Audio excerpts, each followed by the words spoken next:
Hi friends, welcome to miss நசி voice 2.2 channel. கடைசி பாட்டில் என்ன நடந்தது அப்படின்னா, ரிஷபை ஃபாலோ பண்ணிட்டு அந்த கிராமத்தை தாண்டி பின்னாடியே போயிடுறாங்க.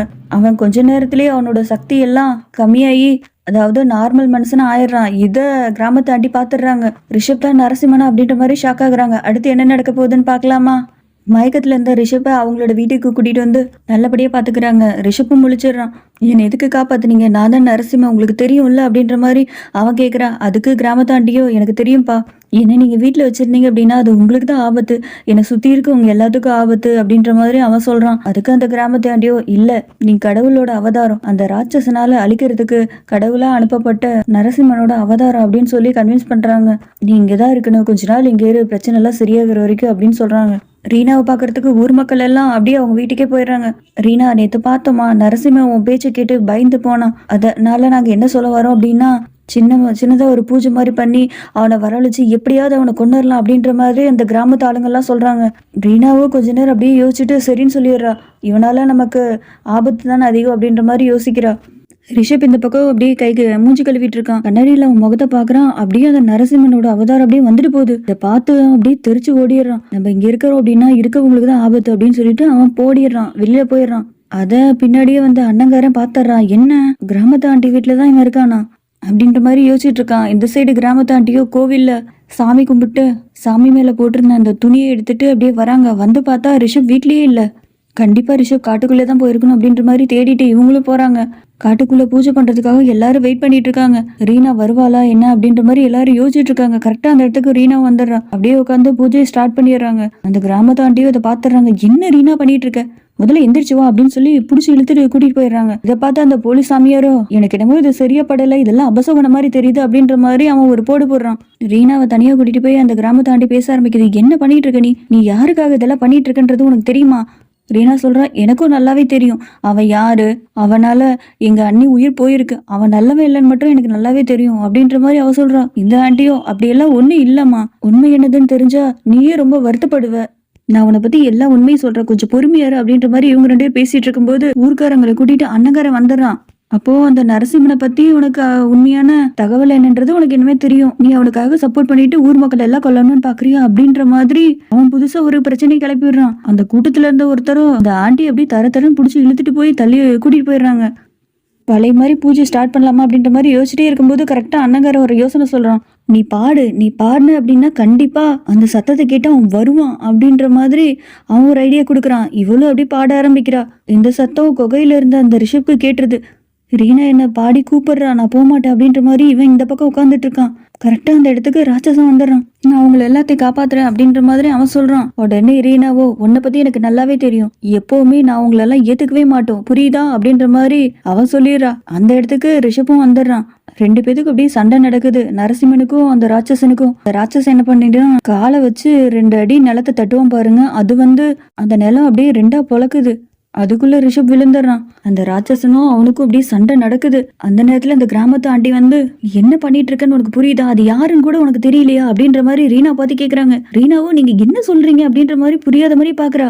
நல்லா பாரு, அது யாருன்னு உனக்கு தெரியுதா அப்படின்ற மாதிரி பாக்குறா. இன்னமா உனக்கு தெரியல, அவன் தான் ரிஷப் அப்படின்ற மாதிரி அவங்க சொல்றாங்க. இதை கேட்ட உடனே ரீனாக்கு, இல்ல இது ரிஷப்பா இருக்கிறதுக்கு வாய்ப்பே கிடையாது, ரிஷப் கிடையாது அப்படின்ற மாதிரி சொல்றா. இந்த பக்கம் ராட்சசனுக்கும் ரிஷப்க்கும் சண்டை நடந்துட்டு இருக்கு. ரிஷப் என்ன பண்ணிடுறான், ரீனாவை தூக்கிட்டு அப்படியே மேல போயிடுறான். ராட்சசன் இவ்வளவு ஏதோ பண்ணிடுவானா அப்படின்னு சொல்லிட்டு தூக்கிட்டு போயிடுறான். இந்த பக்கம் எல்லாரும் ஒரு மாதிரி அதிர்ச்சியாய் பார்த்துட்டு இருக்காங்க. வேலைக்காரியோ தப்பிச்சா போகுதுன்னு சொல்லிட்டு ஓடி போவா. கரெக்டா அந்த இடத்துக்கு ராட்சசன் வந்துடுறான். ராட்சசனை பார்த்தோன்னா, ஓ பயப்படுறா, என்னை விட்டுரு அப்படின்னு, நீ என்ன கேட்டாலும் நான் செய்யறேன் அப்படின்ற மாதிரி கெஞ்சுறா. அந்த ரிஷப்பை திரும்ப எப்படி வர வைக்கணும்ன்றது எனக்கு நல்லாவே தெரியும், உனக்கு ஒரு ஐடியா தரேன் அப்படின்ற மாதிரி அவ சொல்றா. அப்பதான் அந்த ராட்சசன் விடுறான். என்ன சொல்லு அப்படின்ற மாதிரி அவனு கேக்குறான். வேலைக்காரியும் அப்படியே பேச ஆரம்பிக்கிறா. அந்த ரிஷப் சொந்த பொண்டாட்டியே தூக்கிட்டு போயிட்டான், அவனால சுத்தி இருக்கவங்க எல்லாத்துக்கும் ஆபத்து, அது மட்டும் இல்லாம அவன் குடும்பமும் இங்கதானே இருக்கு, அதை வச்சு அவனை வெளியில கொண்டுட்டு வரலாம், அவன் வந்ததுக்கு அப்புறம் நீ அவனை கொன்று ஊர் மக்கள் எல்லாம் உன தலையில தூக்கி வச்சு சாமி மாதிரி கொண்டாடுவாங்க அப்படின்ற மாதிரி ஒரு ஐடியா தரா. அந்த ராட்சசனும் அண்ணங்கர ரூபத்துக்கு மாறிட்டு, சரி நீ சொல்ற மாதிரி பண்ணலாம் அப்படின்ற மாதிரி அவன் சொல்லிடுறான். ரிஷப் ரீனாவை தூக்கிட்டு அந்த குகைக்குள்ள வந்துடுறான். ரீனாவும் அவனை போய் அப்படியே கட்டி பிடிக்கிறான். அவன் உடனே தட்டி விட்டுறான். சாரி ரிஷப், நீ தான் அப்படின்றது எனக்கு தெரியாம இதெல்லாம் பண்ணிட்டேன், என்ன மன்னிச்சிரு அப்படின்ற மாதிரி அவன் சொல்றான். அதுக்கு ரிஷப்போ, இல்ல என்னை விட்டு தள்ளியேறு, அது உனக்கு தான் ஆபத்து அப்படின்ற மாதிரி அவன் சொல்றான். நீ யாருக்காவது ஆபத்துன்னு நினைக்கிற வைக்க முடியுமா உன்னால? நீயும் தெரியாம தான் நான் இதெல்லாத்தையும் பண்ணினேன். நீயும் தெரிஞ்சதுக்கு அப்புறம் நீ ஒரு உயிரை கூட கஷ்டப்படுத்தி பார்க்க மாட்டேன்றது எனக்கு நல்லாவே தெரியும். நான் பண்ண தப்பு என்னன்றது எனக்கு புரிஞ்சிச்சு. அது மட்டும் இல்லாம நீ எப்படி என்ன கொல்லுவ? உன்னால எப்படி எனக்கு ஆபத்து வரும் அப்படின்ற மாதிரி அவ கேக்குறா. அதுக்கு ரிஷப்போ கிடையாது, என்னால எல்லாருக்கும் ஆபத்து தான், என்னை விட்டுரு அப்படின்ற மாதிரி அவன் சொல்றான். முடியாது, நான் உன்னை லவ் பண்றேன், நீ என்னோட புருஷன், நான் உன் கூட சேர்ந்து ஒன்னா வாழணும் அப்படின்ற மாதிரி அவன் சொல்றான். கோவப்பட்டு ரிஷப்பும் அப்படியே வெளியில போயிடுறான். ஊர் மக்கள் எல்லாம் ரிஷப்போட வீட்டுக்கு வந்துடுறாங்க. இது எல்லாத்துக்கும் காரணம் நீங்க மட்டும்தான், உங்க குடும்பத்தை சேர்ந்தவங்கனாலதான் இது எல்லாமே நடக்குது அப்படின்னு சொல்லிட்டு தங்கச்சிக்காரியை புடிச்சு வச்சுக்கிறாங்க. அண்ணங்காரனும் அங்க இருந்துட்டு வந்து விடுங்க விடுங்க அப்படின்ற மாதிரி கோபப்படுறான். அப்பாவும் அங்கிருந்து வந்துட்டு வேலைக்காரியை பார்த்து கேட்கிறாரு, நான் உனக்காக காசு தந்திருக்கல, ஏன் இந்த மாதிரி எல்லாம் பண்ணிட்டு இருக்க, எனக்கு எதிராகவே இந்த மாதிரி வேலை எல்லாம் பண்ணிட்டு இருக்கியா அப்படின்ற மாதிரி சொல்லிடுறாரு. உடனே பாட்டி அங்கிருந்து வந்து, என்ன இவளுக்கு நீ காசு கொடுத்தியா, இங்க என்னதான் நடந்துட்டு இருக்கு அப்படின்ற மாதிரி பாட்டி ரொம்ப கோவப்படுறாங்க. ஊர்க்காரங்கள்ட்ட பாட்டி சொல்றாங்க, உங்களுக்கு என்ன, இப்ப நாங்க தானே வரணும், நாங்க வரோம், எங்களால தானே இதெல்லாம் நடக்குதுன்றீங்க, சரி வாங்க போலாம் அப்படின்ற மாதிரி எப்படி கிளம்புறாங்க. இந்த பக்கம் ரீனா ரிஷபை தேடிட்டு காட்டுக்குள்ளே போயிடுறா. காட்டுக்குள்ள ஊர்க்காரங்க ரீனாவை தேடிட்டு அப்படியே வந்துட்டு இருக்காங்க. அண்ணனும் கூட வரவே இருக்கான். ஊர்க்காரங்க பார்த்த உடனே ரீனா போய் ஒளிஞ்சுக்கிறா. என்னமோ சத்தம் கேக்குது அப்படின்ற மாதிரி ரீனா ஃபாலோ பண்ணிட்டு ஊர்க்காரங்க வராங்க. கரெக்டா அந்த இடத்துக்கு கிராமத்து ஆண்டி வந்து, ரீனா வாய் பத்தி அமைதியா இரு, உன்னையும் ரெசிபி கொல்றதுக்காக ஊர்க்காரங்க தேடிட்டு இருக்காங்க அப்படின்னு சொல்லிட்டு வேற பக்கம் கூட்டிட்டு வந்துட்டு இருக்காங்க. அப்படியே கிராம தாண்டி வரும்போது கால் தடிக்கி கீழே விழுந்துடுறாங்க. ரீனாவோ என்னாச்சு, நல்லா தானே இருக்கீங்க அப்படின்ற மாதிரி அவ கேக்குறா. அந்த இடத்துக்கு ஒரு பாம்பு வந்து ரீனாவை கடிச்சிருது. அந்த கிராம தாண்டியோ யாராவது இருக்கீங்களா, காப்பாத்துங்க அப்படின்ற மாதிரி அவங்க கத்திட்டு இருக்காங்க. இது அண்ணங்கார காதல விழுந்துருது, இங்கதான் ரீனா இருக்கா அப்படின்னு சொல்லிட்டு கிராமத்துக்காரங்க அண்ணன் எல்லாரும் வராங்க. அண்ணங்காரன் கேக்குறான், என்னாச்சு அப்படின்ற மாதிரி. ரீனாவை பாம்பு கடிச்சிச்சு அப்படின்ற மாதிரி அந்த கிராமத்தாண்டி சொல்றாங்க. அந்த கூட்டத்துல இருந்த ஒரு ஆளோ, செத்தா சாகட்டு விடுங்க அப்படின்ற மாதிரி அவன் சொல்றான். அண்ணங்காரனுக்கு கோவம் வந்தது, என்ன விளையாடுறியா, இவ்வளவு வச்சுதான் ரிஷப்பை நம்ம பிடிக்கணும், இவ செத்து போயிட்டானா நம்ம எப்படி அவனை பிடிக்க முடியும் அப்படின்ற மாதிரி அவன் சொல்றான். அண்ணங்காரன் தான் அந்த விஷத்தை அப்படியே எடுக்கிறான். அந்த ரத்தத்தை அப்படியே குடிக்கும் போது இவன் ஒரு மாதிரி டயர்ட் ஆயிடுறான். மரத்துல போய் சாஞ்சுக்கிறான். ஒரு மாதிரி ராட்சசனா அப்படியே மாற ஆரம்பிக்கிறான். வேலைக்காரி பாத்துறா. சரி சரி இவளை நம்ம குகைக்குள்ள கூட்டிட்டு போங்க அப்படின்னு சொல்லிட்டு அமுச்சு வச்சிடறான். இவனை நான் ஆஸ்பத்திரி கூட்டிட்டு போற அப்படின்ற மாதிரி சொல்றா. குகையில மொத்த குடும்பத்தையும் கட்டி போட்டு வச்சிருக்காங்க. அந்த இடத்துக்கு ரீனாவையும் கிராமத்தாண்டியும் கூட்டிட்டு வராங்க. அந்த வேலைக்காரியோ, சொல்லு ரிஷப் எப்படியாவது கூப்பிடு, அவன் இங்க வந்தாகணும் அப்படின்ற மாதிரி அவ கூப்பிடுறா. அவ சொல்றா. ரீனா வந்துட்டு சொல்றா, என்னால முடியாது, நான் செத்தாலும் அவனை கூப்பிடவே மாட்டேன் அப்படின்ற மாதிரி சொல்லிடுறா. அப்ப வேலைக்காரியோ, அப்ப நீ சாகு அப்படின்னு சொல்லிட்டு அவளை சுத்தி அப்படியே மண்ணெண்ணெயை ஊத்தி விட்டு நெருப்பை பத்த வச்சு விட்டுறாங்க. இவ பயத்துல உண்மை சொல்லுவா அப்படின்னு எல்லாரும் எதிர்பார்த்து நின்றுட்டு இருக்காங்க. அவன் பதிலே சொல்லல. அந்த கூட்டத்துல இருந்த ஒரு ஆளோ, தங்கச்சியை போய், நீ இப்ப பதில் சொல்லுவ, நீ மட்டும் இப்ப பதில் சொல்லலன்னு வச்சுக்கோ, அவனை கூப்பிடலன்னு வச்சுக்கோ, இவளை இந்த நெருப்புல தூக்கி போட்டுருவேன் அப்படின்ற மாதிரி சொல்றான். அவளை என்ன பண்ணிடாதீங்க ப்ளீஸ், நான் சொல்றது கேளுங்க அப்படின்ற மாதிரி ரீனா எவ்வளவோ கெஞ்சிரா. இந்த பக்கம் ரிஷப் ஒரு குகைக்குள்ள போறான். அங்க 4-5 சாமியார் இருக்காங்க. இவனை பார்த்த உடனே கண்டுபிடிச்சு, நீங்க தான் இந்த நரசிம்மனோட அவதாரம் அப்படின்ற மாதிரி சொல்றாங்க.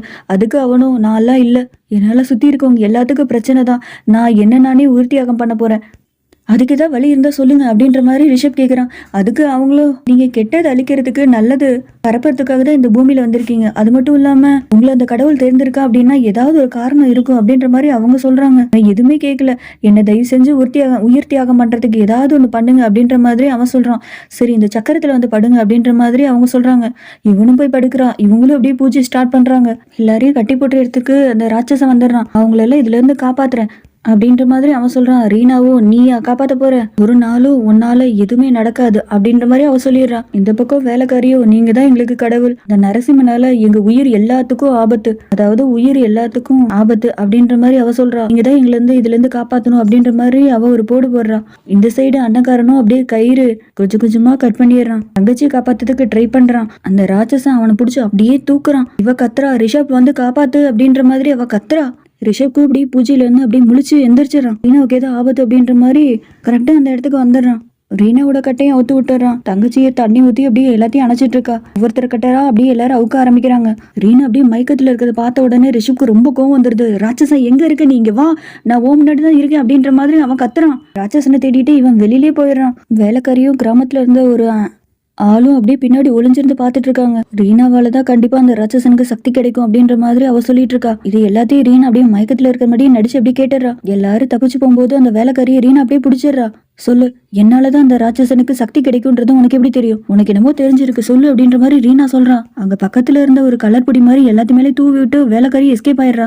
வெளியில வந்து பார்த்தா ராட்சசனுக்கும் ரிஷப்க்கும் இப்படி சண்டை நடந்துட்டு இருக்கு. அந்த ராட்சசன் சொல்றான், இன்னைக்கு நீ என்ன தோக்கடிக்கவே முடியாது, என்னோட சக்தி இன்னைக்கு ரொம்ப அதிகம் அப்படின்ற மாதிரி அவன் சொல்லிட்டு இருக்கான். ரிஷப்பையும் அந்த வவ்வாலுங்க வந்து சுத்தி அப்படியே வந்து முக்கிய ஆரம்பிச்சிருது. அப்படியே அவன் கீழே படுத்துறான். அதை பார்த்தா ரீனாவோ பாட்டிக்கிட்ட சொல்றா, இதுக்கு ஏதாவது வழி கிடைக்குமா, நான் பாக்குறேன் பாட்டி அப்படின்ற மாதிரி இந்த பக்கம் ரீனா கிளம்புறா.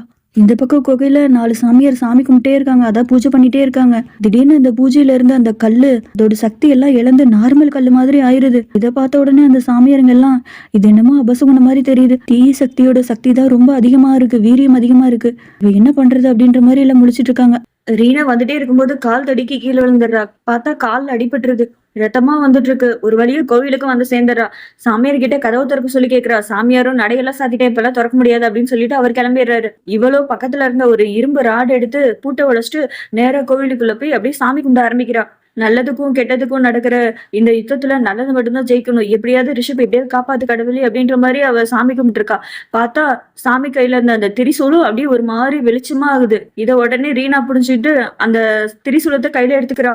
இந்த பக்கம் அந்த ராட்சசனும் ரிஷப்ட இருந்த அந்த சக்தி அப்படியே கொஞ்சம் கொஞ்சமா எடுத்துட்டு இருக்கா. கரெக்டா அந்த இடத்துக்கு ரீனா வந்துடுறா. அந்த திரிசூலத்தை வச்சு அந்த ராட்சசனை ஒரு குத்தோ பாருங்க, அதுல இருந்து வர வெளிச்சத்தினால அந்த ராட்சசன் அந்த இடத்த விட்டு மறைஞ்சு போயிடுறான். ஒரு வழியா குடும்பத்துல இருந்த எல்லாரும் ஒன்னா வந்துடுறாங்க. கிராமத்தாண்டியே சொல்றாங்க, இந்த நமக்கு சரியான ஒரு நல்ல சேஃப்டியான ஒரு இடம் தேவை அப்படின்ற மாதிரி அவங்க சொல்லிட்டு இருக்காங்க. வாங்க இங்க இருந்து கிளம்பல அப்படின்னு சொல்லிட்டு வண்டியில போயிட்டு இருக்காங்க. அப்போ ரீனா கேக்குறா, நம்ம எங்க போறோம் அப்படின்ற மாதிரி. இது அந்த ராட்சசன் வீட்டுக்கு போற வழி தானே அப்படின்னு கேக்குறா. அதுக்கு கிராமத்தாண்டியும், ஆமாமா, இந்த வீட்டுக்கு யாருமே வரமாட்டாங்க, ஊர் மக்கள் எல்லாம் வர்றதுக்கு வாய்ப்பே கிடையாது, நம்ம இங்க தங்குறதுதான் நமக்கு சரியான இடம் அப்படின்ற மாதிரி அந்த ஆண்டி சொல்லிடுறாங்க. அப்ப ரீனா சொல்றா, நம்ம சுதா ஆண்டியை நம்ம கூட்டிட்டு வர மறந்துட்டோமே, ஒரு வேலை பண்ணுங்க, நீங்க மட்டும் கிளம்புங்க, நான் சுதா ஆண்டி எப்படியாவது கூட்டிட்டு நான் வீட்டுக்கு வந்துடுறேன் அப்படின்ற மாதிரி அவன் சொல்லிடுறான். நேரா வீட்டுக்கு போய் சுதா ஆண்டியை கூட்டிட்டு அப்படியே கிளம்பும் போது கரெக்டா அந்த இடத்துக்கு வேலைக்காரி வந்துடுறா. வேலைக்காரியை பார்த்துட்டு உடனே ரீனா ஒளிஞ்சுக்கிறா. அவன் மேல ஏறி வர்றதுக்குள்ள கோழி குண்டை எடுத்து உருட்டி விட்டுறா. அவ அப்படியே தடுக்கி விட்டு கீழே விழுந்துடுறான். அந்த கேப்ல ரீனா அப்படியே கிளம்புறா. ரீனாவோட காலை பிடிச்சு அவ பிடிச்சி இழுத்துறா. அவ கீழே விழுந்துடுறா. ரீனா வேலைக்காரிய அந்த ஆண்டியை கூட்டிட்டு அவ கிளம்புறா. ரீனாக்கு கோவம் வந்துருது. பக்கத்துல இருந்த ஒரு கண்ணாடி பாட்டில் எடுத்து வேலைக்காரி தலையிலேயே ஒரு போடு போடுறாங்க. இதுக்கப்புறம் நீ ஏதாவது ஒண்ணு என் குடும்ப விஷயத்துல தலையிட்ட உனக்கு அவ்வளவுதான் மரியாதை அப்படின்னு சொல்லிட்டு அவ கிளம்பிடுறா. ஒரு வழியா ரீனாவும் அந்த வீட்டுக்கு வந்துடுறா. கிராமத்து ஆண்டி, பாட்டி, அப்பா எல்லாம் ஒன்னா உட்காந்துட்டு இருக்காங்க. அந்த இடத்துல யாரோ கதவு தட்டுற சத்தம் கேக்குது. கிராமத்து ஆண்டி இருந்துட்டு, நீங்க போங்க, நீங்க போய் ஒளிச்சுக்கோங்க, நான் யாருன்னு பாக்குறேன் அப்படின்ற மாதிரி சொல்றாங்க. கதவு திறந்து ஓபன் பண்ணி பார்த்தா அது அண்ணங்காரன். என் ஃபேமிலியில இருக்கவங்க யாராவது நீ பாத்தியா, இங்கதான் இருக்காங்களா அப்படின்ற மாதிரி தெரியாத மாதிரி ஒரு ஆக்டிங்க போடுறான். உடனே பாட்டியும் அப்பாவும் வந்துடுறாங்க. ரிஷப் நல்லா தானே இருக்கா, ரிஷப் எதுவும் இல்லையே அப்படின்ற மாதிரி அண்ணங்கார அப்படி தெரியாத மாதிரி கேட்டுட்டு இருக்கான். ரீனாவும் ரிஷப்பும் அப்படியே ரொமான்ஸ் பண்ணிட்டு இருக்காங்க. அந்த இடத்துக்கு எல்லாரும் வந்துடுறாங்க. அண்ணங்கார வந்து தெரியாத மாதிரி, நீ நல்லா இருக்கியா, உனக்கு எதுவும் ஆகலையா அப்படின்ற மாதிரி அவன் கேட்டுட்டு இருக்கான். இந்த பக்கம் வேலைக்காரியும் அண்ணங்காரனும் சும்மாவே இருக்க மாட்டேங்கிறாங்க. எப்படியாவது ரிஷப் எப்படியாவது தூக்கிடணும் அப்படின்ற மாதிரி மாஸ்க் எல்லாம் போட்டுட்டு ரிஷப்போட ரூமுக்கே போய் மயக்க மருந்து மாதிரி ஒண்ணு பத்த வச்சுட்டு வந்துடுறாங்க. அந்த புகையில அப்படியே ரிஷப் மயக்கத்துலக்கு போயிடுறான். அந்த சமயத்துல அண்ணங்கார ரிஷப் அப்படியே தூக்கிட்டு வெளியில வரான். வண்டியிலேயும் தூக்கி போட்டுறான். பார்த்தா வண்டி சாவி காணும், வண்டி சாவி எடுக்கலையே அப்படின்ற மாதிரி யோசிச்சுட்டு இருக்கான். அந்த இடத்துக்கு தம்பிக்காரன் வந்துடுறான். சத்தத்தை கேட்டோன்னே இவங்க பின்னாடி போய் ஒளிஞ்சுக்கிறாங்க. ராட்சசனாவே மாறி ரிஷப் அப்படியே தூக்கிட்டு அப்படியே காட்டுக்குள்ள போறான். இந்த பக்கம் தம்பிக்காரன் சந்தேகப்பட்டு ரீனாவோட ரூமுக்கு போறா. ரீனாவும் அப்படியே கேண்டீன்ல எடுத்துட்டு வெளியில வரா. 2 பேரும் சேர்ந்து ரிஷப்போட ரூமுக்கு பாக்குறாங்க. ரிஷப் ரூம்ல காணும். இவங்க அப்படியே ரிஷப்பை தேடிட்டு அப்படியே வெளியில கிளம்புறாங்க. அந்த இடத்துக்கு தங்கச்சி கண்ணோட வரா. காண வர என்னை எப்படியாவது கூட்டிட்டு போங்க அப்படின்ற மாதிரி அவ கெஞ்சிரா. சரிவான்னு சொல்லிட்டு இவங்க 3 பேரும் காட்டு பக்கம் போறாங்க. அந்த ராட்சசன் கொஞ்சம் கொஞ்சமா பலவீனமாயி அப்படியே மனுஷ ரூபத்துக்கு வந்துறான். அதான் அண்ணங்கார ரூபத்துக்கு வந்துறான். ரிஷப்பே அப்படியே கிழுத்துக்கு போட்டுறான். என்ன நடக்குதுங்க அப்படின்ற மாதிரி அவன் யோசிச்சுட்டு இருக்கான். பார்த்தா சாமியாருங்க அங்க குகையில சாமி தான் பூச்சி பண்ணிட்டு இருக்காங்க. அதனால இவனுக்கு சக்தி கொஞ்சம் பலவீனமா இருக்கு. சரின்னு சொல்லிட்டு அண்ணங்காரன் அப்படியே ரிஷப்பை தூக்கி போட்டு தோல்ல தூக்கி போட்டு இவங்க 2 பேரும் இந்த சைடு வந்துட்டு இருக்காங்க. அந்த இடத்துக்கு ரீனா எல்லா தம்பி எல்லாரும் வந்து காட்டுல வந்து எல்லாம் சுத்தமா தேடிட்டு இருக்காங்க. சுத்தி முத்தியும் பார்த்து அப்படியே தேடிட்டு இருக்காங்க. இவங்க வர்றதை பார்த்துட்டு இவங்க ஒளிஞ்சுக்கிறாங்க. ஒரு மாதிரி அமானுஷமான சத்தம் கேக்குது. தங்கச்சியோ பயந்துட்டு வாங்க இங்க இருந்து கிளம்பலாம் அப்படின்ற மாதிரி சொல்லிடுறா. சரின்னு சொல்லிட்டு இவங்களை அப்படியே கிளம்பிடுறாங்க. அண்ணங்காரனும் அப்படியே ரிஷப்பை தூக்கிட்டு அப்படியே வந்துட்டு இருக்கான். வேலைக்காரியும் அப்படியே தடிக்கு விட்டு கீழே விழுந்துடுறான். திட்டுறான் அவன், எப்ப பாரு உனக்கு இதே வேலையா போச்சு, நான் முன்னாடி போறேன் நீ பின்னாடி வான்னு சொல்லிட்டு இவன் முன்னாடி வந்துட்டு இருக்கான். இவங்க ரோட்ல வண்டி வச்சுட்டு வெயிட் பண்ணிட்டு இருக்காங்க. கரெக்டா அந்த இடத்துக்கு அண்ணங்கார ரிஷப் தூக்கிட்டு வர்றத ரீனா பாத்துறா. என்ன நீங்க ரிஷப் தூக்கிட்டு அதுவும் இந்த நேரத்துல என்ன பண்ணிட்டு இருக்கீங்க அப்படின்ற மாதிரி ரீனா கேக்குறா. அதுக்கு உடனே அண்ணங்கார அப்படியே பேச்சு மாத்திடுறான். என்கிட்ட கேக்குற ரிஷப் கிட்ட கேளு. ரிஷப் தான் ஒரு மாதிரி மயக்கத்திலேயே இந்த காட்டுக்குள்ள வந்துட்டு இருந்தான். அவனை ஃபாலோ பண்ணிட்டு தான் நான் வந்தேன். பார்த்தா இந்த காட்டுக்குள்ள ராட்சசன் இருக்கான். இவனும் மயக்கத்துல போயிட்டானா, வேற என்ன பண்றது, அதனால தூக்கிட்டு வந்தேன் அப்படின்ற மாதிரி அவன் ஒண்ணு சொல்றான். ரிஷப்க்கும் ஒண்ணுமே புரியல. ரிஷப தூக்கிட்டு அப்படியே பெட்ல கொண்டு வந்து போட்டுறாங்க. அப்பாவுக்கு உடனே கோவம் வந்துடுது. எல்லாம் இவனாலதான் வந்தது. எல்லா பிரச்சனைக்கும் காரணம் இந்த ரிஷப் மட்டும்தான். ரிஷப்னால நம்ம உயிருக்கே ஆபத்து. கொஞ்ச நாள் கூட நிம்மதியா ஒரு வீட்டுல இருக்கவே முடியல.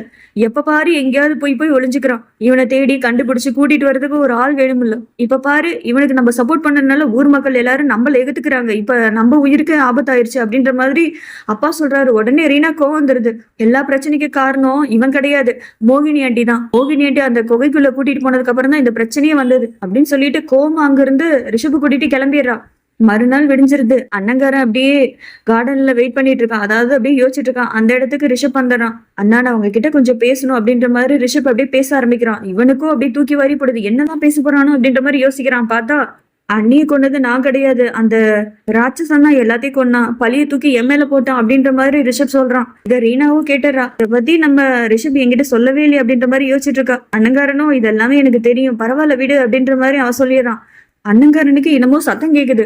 என்ன சத்தம் அப்படின்ற மாதிரி அவன் கேட்டுட்டு இருக்கான். உடனே ரிஷப்பும் இது ஊர் மக்கள் எல்லாம் வர்ற மாதிரி தோணுது அப்படின்ற மாதிரி சரி வாங்க இங்க இருந்து கிளம்பல அப்படின்னு சொல்லிட்டு எல்லாரும் கிளம்புறாங்க. அந்த கிராமத்தாண்டி அப்படியே யோசிக்க ஆரம்பிக்கிறாங்க. எப்படி நம்ம இருக்கிற இடம் தெரிஞ்சது அப்படின்ற மாதிரி. அண்ணங்காரனும் வேற யாரு, நீதான் சொல்லியிருப்ப அப்படின்ற மாதிரி கிராமத்தாண்டி மேல பழிய தூக்கி போடுறான். பாட்டியோ என்ன பேசிட்டு இருக்க நீ, நம்ம உயிரோட இருக்கிறதுக்கு காரணமே இவங்கதான், இவங்களையும் நீ இந்த மாதிரிலாம் பேசாது அப்படின்ற மாதிரி சொல்லி திட்டுறாங்க. அண்ணங்காரனும் வேற வழி இல்ல, நான் ஒரு ஐடியா சொல்றேன் அப்படின்ற மாதிரி ஒரு ஐடியா சொல்றான். ரீனா நீ எல்லாத்தையும் கூட்டிட்டு முன்னாடி போ, நானும் ரிஷப்பும் காட்டுக்குள்ள போற மாதிரி மக்கள் அப்படியே டைவர்ட் பண்ணிடுறேன், அப்படியே தப்பிச்சு நம்ம ஊர் எல்லைக்கு வந்துடலாம், எல்லாம் ஒன்னா சேர்ந்து போயிடலாம் அப்படின்ற மாதிரி ஒரு ஐடியா தரான். ரீனாவும் இல்ல ரிஷப் நான் உன் கூடயே வரேன் அப்படின்ற மாதிரி ரீனா சொல்றான். அண்ணங்காரன் தான் நான் சொல்றது கேளு, ரிஷப்க்கு எதுவுமே ஆகாம நான் பாத்துக்கிறேன். ஊர் மக்கள் எல்லாம் அப்படியே வந்து வீட்டை வந்து பாக்குறாங்க. பார்த்தா யாருமே இல்ல.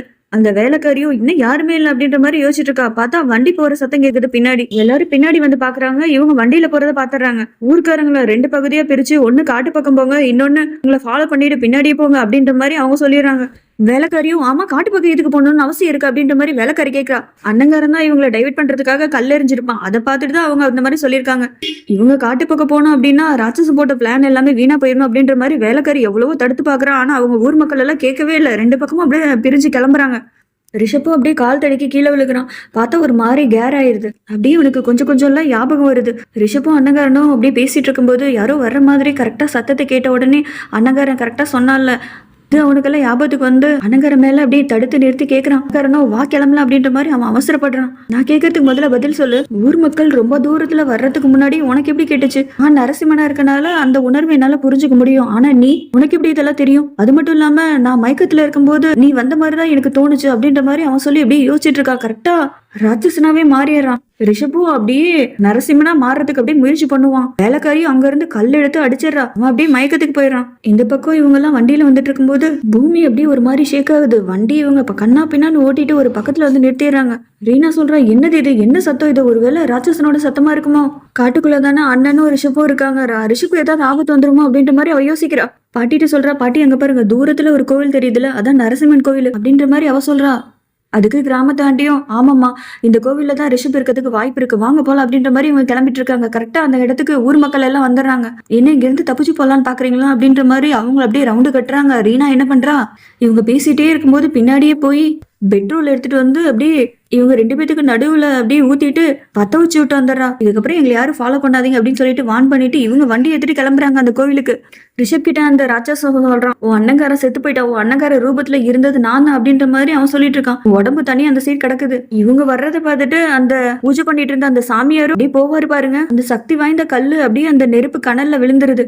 ராட்சசனுக்கும் ரிஷப்புக்கும் அப்படியே சண்டை வந்துட்டு இருக்கு. இந்த இடத்துக்கு ஒட்டுமொத்த குடும்பமும் வந்துருது. அண்ணங்காரன் இப்படி செத்து கிடக்குறது பார்த்துட்டு அப்படியே எல்லாரும் ஒரு மாதிரி பயப்படுறாங்க, பயந்து நடுங்குறாங்க. அப்பாவும் பையன் செத்து போயிட்டான்னு நினைச்சு ஃபீல் பண்ணிட்டு இருக்காரு. எல்லாரும் ஒவ்வொரு பக்கமும் அப்படியே ஒளிஞ்சுக்கிறாங்க.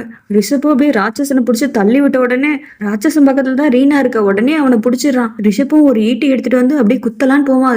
ரீனா பார்த்த உடனே அப்படியே பேக் அடிச்சிடறான். ரீனாவும் நீ பயப்படாத, இவனை கொன்று அப்படின்ற மாதிரி ரீனா சொல்றான். ரீனாவை அப்படியே தூக்கி போட்டுறான் அந்த ராட்சசன். நம்ம ரிஷப்பும் அப்படியே அந்த ராட்சசனை தள்ளி விட்டுருவான். பார்த்தா பக்கத்துலயே அந்த நெருப்பு கனலுக்குள்ள அந்த கல்லு இருக்கிறத ராட்சசன் பாத்துறான். அப்படியே எடுத்து அதை அப்படியே தூக்கி போட்டுறான். ரிஷப்க்கு அந்த கல்லு இருந்தா கொஞ்சம் நல்லா இருக்கும். கொஞ்சம் கொஞ்சமா பலவீனமாறான். ரீனாவும் அதை வெளியில போய் தேடுறா. ஒரு வழியா அந்த கல்லையும் கண்டுபிடிச்சிடுறாங்க. அந்த ராட்சசன் அப்படியே ரிஷப்ப கத்திய வச்சு அப்படியே குத்தலான்னு போகும்போது கரெக்டா அந்த இடத்துக்கு கத்தி எடுத்துட்டு வந்து அப்படியே ஓடி வந்து ரிஷப்புக்கு பின்னாடியே இருந்து அந்த ராட்சசனை குத்தி கொன்னுடுறா. அப்படி கொல்லும் போது ரிஷப் மேல அந்த வாள் பட்டு அவனுக்கு ரத்தம் வந்து இவனும் மயக்கம் போட்டு விழுந்துடுறான். ரீனாவும் அந்த கல்லை எடுத்துட்டு வந்து ராட்சசன் மேல, அதாவது ரிஷப் மேல வச்ச உடனே ரிஷப் சரியாயிடுறான். அப்புறம் என்ன, நல்ல ஹாப்பி எண்டிங்கோட இந்த சீரியல் முடிஞ்சது. அடுத்து ஒரு நல்ல சீரியலோட உங்களை மீட் பண்றேன். அது வரைக்கும் பாய்.